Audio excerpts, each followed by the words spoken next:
Well, before we proceed any further, because we do live in the state of California, or at least the people that are mostly concerned with this are living in the state of California, we have to make sure that we're not violating any of the compliance process. This includes the designer and the installer and the field technician. And if you were wondering, everything is against the law in the state of California. I discovered this because I was in back of my house eating a horse. Some state troopers came up. They said, "Is this your horse?" I said, "That depends." They said, "Well, it's illegal to raise a horse for human consumption in the state of California." This is true. So I told them, "Hey, I didn't raise it. It was just a stray that got into the yard and I decided to eat it." So let's look at our compliance process here. The designer makes his plans, and he fills out certificates of compliance, and these are delivered to the authority having jurisdiction, and they issue a building permit. And then at some point in the process, the installer, not the designer necessarily, but the installer, perhaps in conjunction with the designer, completes what are called certificates of installation. They are not very complicated. And then the tail end of the process is the field technician or acceptance test technician who comes along and fills out the certificates of acceptance. Whether the daylighting system is required to be installed or not can be found in the Building Energy Efficiency Standards. The specifications for acceptance testing and for install certificates are found in the reference joint appendices.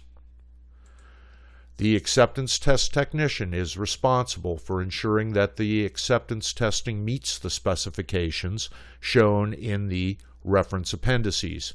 He's going to inspect installed equipment and test lighting controls, he or she, and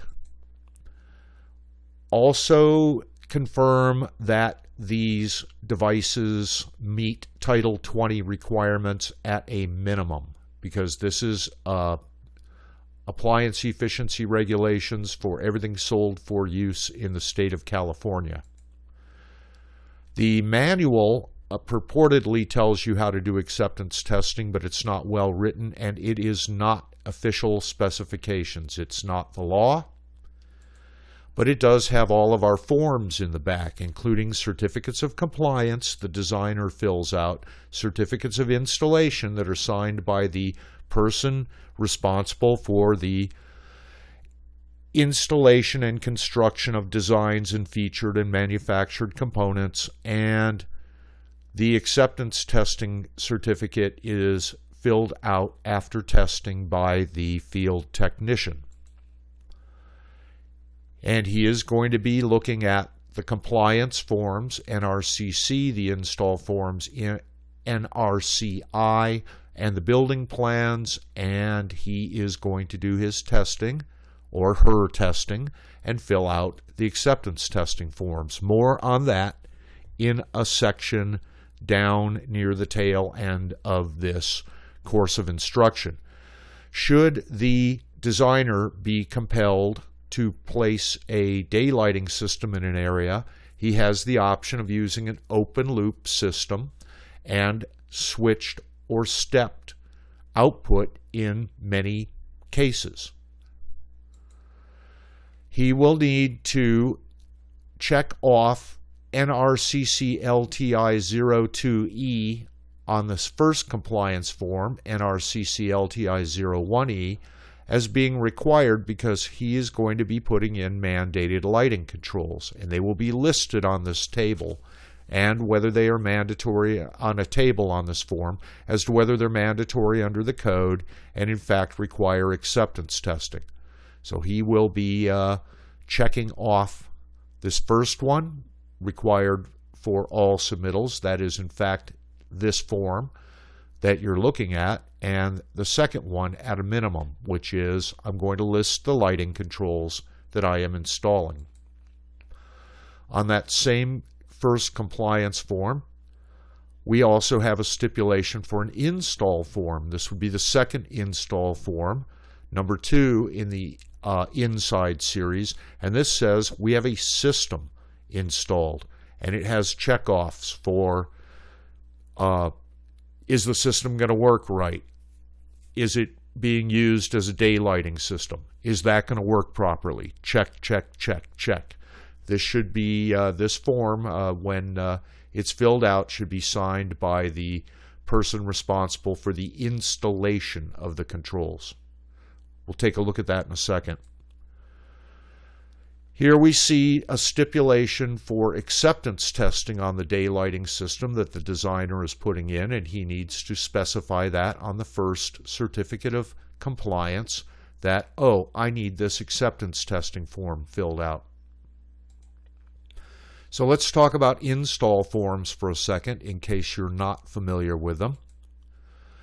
They are required to be filled out per the building energy efficiency standards for systems or EMCS used to control lighting.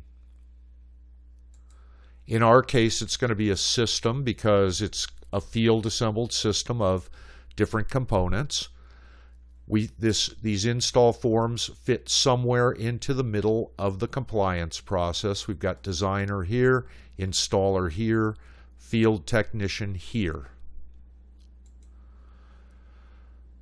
So the install forms are basically checkoff sheets, often taken line by line from the appliance efficiency regulations, also known as Title 20. And this is the one we want to see for this daylighting system because it is a system.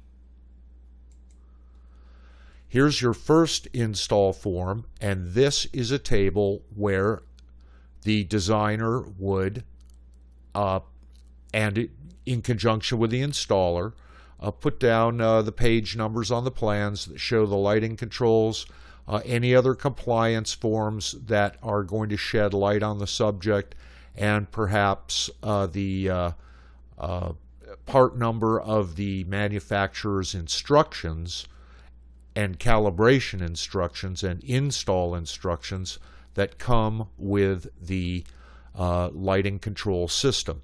Here are some other suggestions for things that might go on the O1E installation form.